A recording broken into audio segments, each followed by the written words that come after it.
बिस्मिल्लाहिर्रहमानिर्रहीम। अस्सलाम वालेकुम। 10th क्लास कैसे बेटा आप लोग? ठीक ठाक। ये है मेरे पास 10th की केमिस्ट्री न्यू सिलेबस। आज हम इसका एक टॉपिक करने जा रहे हैं।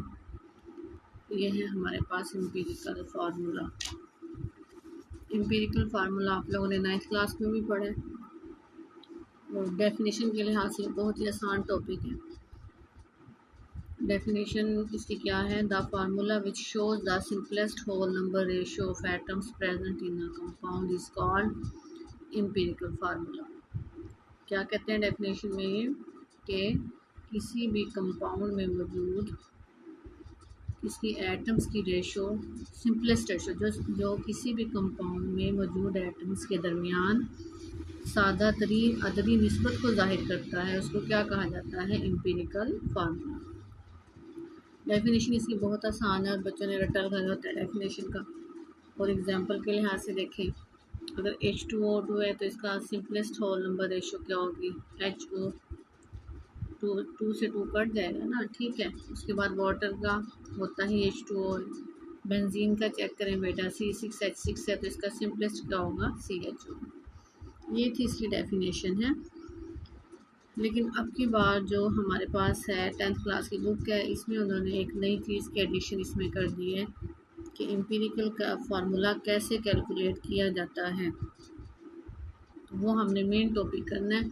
इससे पहले 2 पैराग्राफ्स हैं, इसमें क्या बताया इन्होंने, ये थोड़ा सा मैं आप लोगों को बता देती हूँ कि all the ionic compounds are represented by their empirical formula. कि सारे के सारे जो आयनिक कंपाउंड्स हैं उनको किससे शो किया जाता है?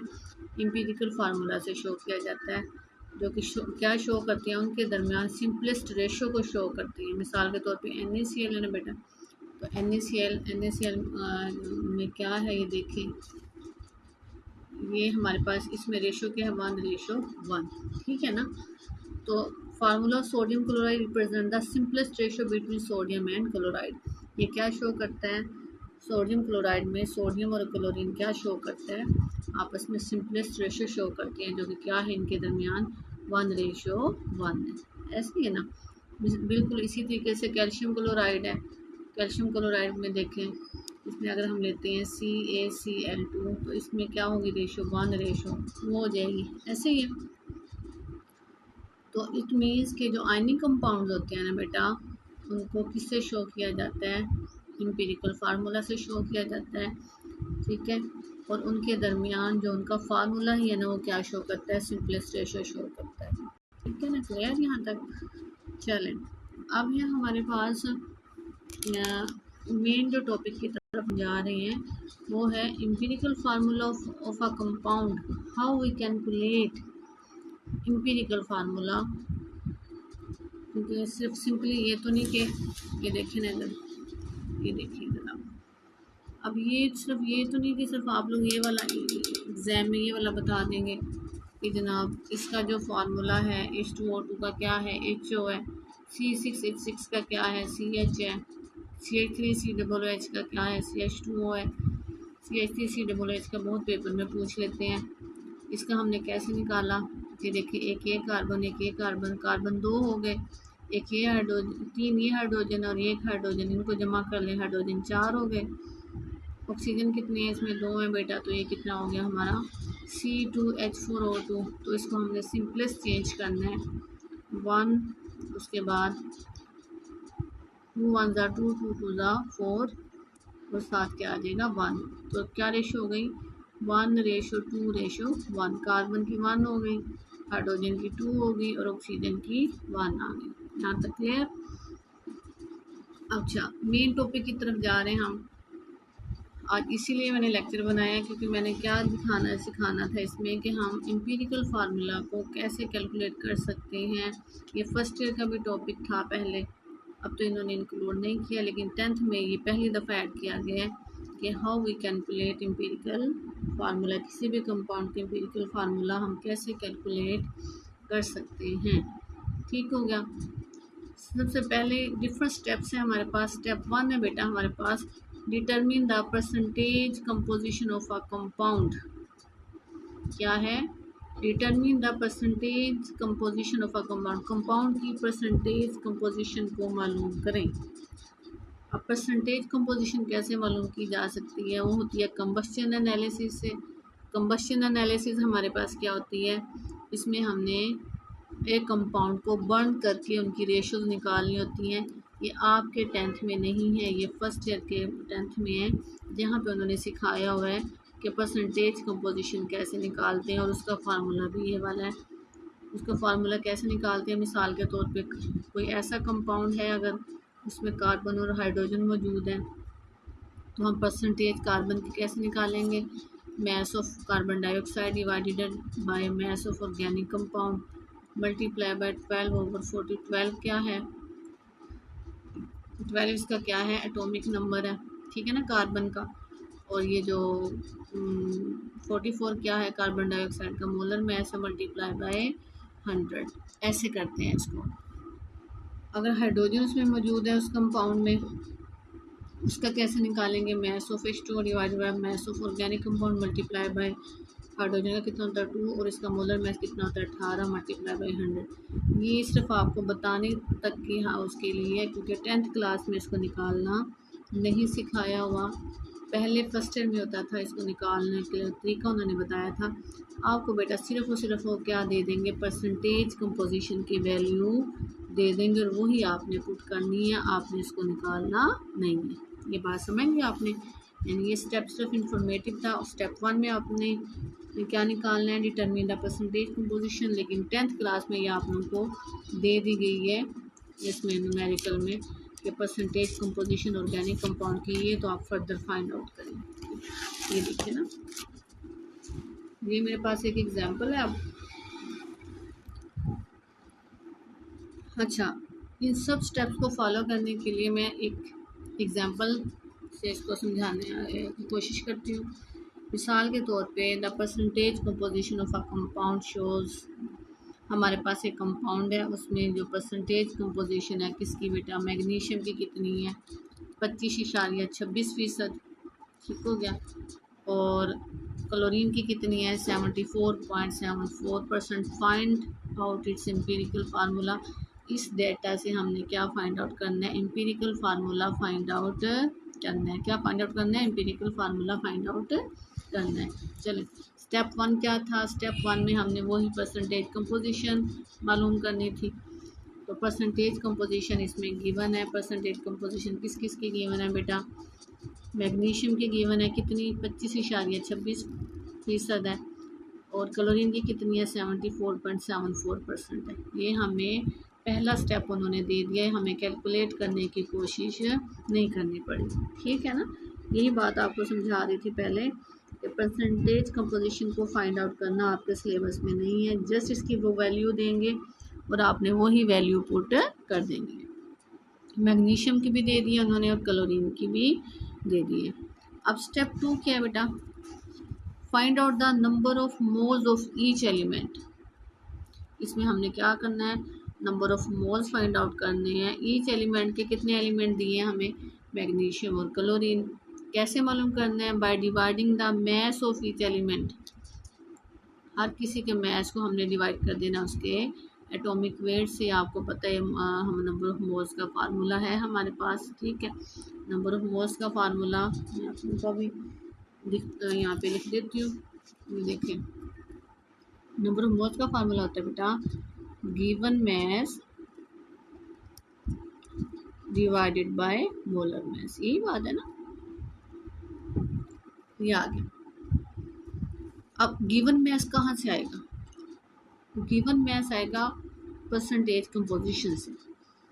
हमें कितनी दी हुई है, मैग्नीशियम की 25.26% दी हुई है ना, इसको हमने लिख लेना है 25.26 ग्राम, ठीक है। इसी तरीके से क्लोरीन की कितनी लिखी हुई है, 74.74%, तो इसको हमने क्या लिख लेना है, 74.74 ग्राम, ठीक है। तो इसको हमने किस में चेंज कर देना है, ग्राम में चेंज कर देना है। जो उसकी परसेंटेज थी उसको हमने सबसे पहले किस में कर देना है, change the percentage into gram, और उसको ग्राम में शो करवा देना है। हम इस फार्मूले में हमने वैल्यूज पुट करनी है। सबसे पहले मैं किसके मोल्स कैलकुलेट करूं बताएं, हम मैग्नीशियम के कैलकुलेट कर लेते हैं। चलिए, मैग्नीशियम के कैलकुलेट करने के लिए बेटा मैग्नीशियम का मैस जो गिवन था वो था 25.26, और इसका आपको पता है कि एटॉमिक वेट कितना है 24 है, दोनों को डिवाइड करेंगे तो मेरे पास आ जाएगा 1.05, क्या आ जाएगा 1.05 मोल्स आ जाएंगे। क्लियर। अब क्लोरीन है, क्लोरीन का मैस गिवन है वहाँ पे 74.74, यहाँ पे लिखे ना, ये ग्राम है, ठीक है। और ये क्या है हमारे पास 24 उसका ग्राम पर, ये ठीक है। इसी तरीके से ये भी ग्राम है, ठीक है, और ये मेरे पास है ग्राम पर मोल है, तो इसमें आ जाएगा हमारे पास ये आ जाएगा 2.10 मोल्स आ जाएंगे। क्लियर। अब हमने दूसरे स्टेप में क्या कैलकुलेट करना था, नंबर ऑफ मोल्स कैलकुलेट करने थे, फार्मूले से हमने वो कैलकुलेट कर लिए, सही। अब स्टेप 3 है, स्टेप 3 में हमने क्या करना है, एटॉमिक रेशियो कैलकुलेट करनी है। Atomic ratio of each element can be found by dividing number of moles. हमने हर किसी के नंबर ऑफ मोल्स को किससे डिवाइड करना है, by the smallest number of moles. जो हमारे पास नंबर ऑफ मोल्स कम आए हैं उससे हमने इसको डिवाइड कर देना है। ये हमारे पास क्या निकल आती है बेटा, एटॉमिक रेशियो निकल आती है। मिसाल के तौर पे इन दोनों में नंबर ऑफ मोल्स कौन कम है, ये वाले हैं, ये वाले कम है ना। अब मैंने जब एटॉमिक रेशियो निकाल ली है, कैसे निकाल ली है, ये मैग्नीशियम के एटॉमिक रेशियो है ना, मैग्नीशियम के एटॉमिक रेशियो निकालने के लिए मैंने क्या करना है, इसके अपने मोल्स कितने हैं 1.05, और इन दोनों में स्मॉलेस्ट कौन है बेटा 1.05। तो ये मैंने क्या किया, इसको कैलकुलेट करके मैंने लिख दिया, यहाँ पे क्या आ गया 1। मैग्नीशियम की एटॉमिक रेशियो कितनी आ गई है 1, समझ आ रही है। अब क्लोरीन की तरफ आ जाए, चलिए। क्लोरीन के मोल कितने कैलकुलेट किए थे, 2.10 मोल्स कैलकुलेट किए थे ना। अब मैंने एटॉमिक रेशियो निकालने के लिए इसको मैंने स्मॉलेस्ट मोल से डिवाइड करना है। ये देखिए 2.10 डिवाइडेड बाय 1.05, तो ये मेरे पास आ जाएगा 2। मैग्नीशियम 1 हो गया, क्लोरीन 2 हो गया। ये हमने एटॉमिक रेशियो कैलकुलेट कर ली। अगर यहाँ तीसरा चौथा पांचवा मेंबर भी होगा ना बेटा, तो आपने उसका क्या करना है, उन सब को 1.05 1.05 1.05 से डिवाइड करना है। क्यों बोला, क्योंकि यहाँ पे हमारे पास यही सबसे कम मोल है। एटॉमिक रेशियो निकालने के लिए हम क्या करती हैं, किसी भी एलिमेंट की जो है ना नंबर ऑफ मोल्स को सबसे कम नंबर ऑफ मोल से डिवाइड कर देते हैं, वो उन सब की क्या निकल आती है, एटॉमिक रेशियो निकल आती है। क्लियर हो गया। अब आ जाता आखिरी स्टेप, हमने क्या किया, ये होल नंबर रेशियो हमने निकाल ली। अब ये होल नंबर रेशियो जो अब हमारे पास आ गई है ना, use this whole number ratio as a subscript for the element. Element कितने हैं हमारे पास, मैग्नीशियम और क्लोरीन। मैग्नीशियम कितना आया 1, क्लोरीन कितना है बेटा 2। तो इसका फार्मूला आ गया हमारे पास MgCl2 मैग्नीशियम क्लोराइड। ये है हमारा, ठीक है, empirical formula of magnesium chloride. इस तरीके से हमने इसको निकाला। हम शुरू कहाँ से हुए थे बच्चे, बेटा हम शुरू हुए थे यहाँ से, है ना, ये एग्जाम्पल से शुरू हुए थे। जस्ट वहाँ पे क्या दी हुई थी, परसेंटेज कंपोजिशन दी हुई थी। परसेंटेज कंपोजिशन से हमने क्या फाइंड आउट किया, मैग्नीशियम क्लोराइड का एम्पिरिकल फार्मूला फाइंड आउट किया है। यहाँ आपको कोई भी दे सकते हैं कंपाउंड, आपने स्टेप्स को फॉलो करना है और उसको सॉल्व करते रहना है। एंड में आपके पास एम्पिरिकल फार्मूला आ जाएगा। इसमें परेशान होने की ज़रूरत नहीं परसेंटेज कंपोजिशन की। इसको फ़ौरन से पहले परसेंटेज कंपोजिशन को आपने किस में चेंज कर देना है, ग्राम में चेंज कर देना है। आपके पास गिवन मैथ आ जाएगा, गिवन मैथ से आपने नंबर ऑफ मोल्स मालूम कर लेने हैं। जब नंबर ऑफ मोल्स आ जाएंगे तो आपने स्टेप 3 में एटॉमिक रेशियो निकाल लेंगे। एटॉमिक रेशियो निकालने के लिए सबसे कम मोल्स पर इन सबको डिवाइड कर देना है। एंड में आपने वही जो हमारे पास होल नंबर रेशियो निकली है तो उसको हमने हर एलिमेंट के साथ लिख देना है, तो हमारा आ जाएगा एम्पिरिकल फार्मूला। समझ आ गई होगी आई थिंक आप लोगों को।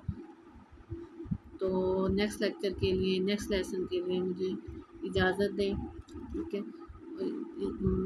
इस चैनल को सब्सक्राइब भी करें, लाइक भी करें, तो मैं ज़्यादा से ज़्यादा वीडियोज़ आपके लिए बना सकूँ। ओके, अल्लाह हाफ़िज़।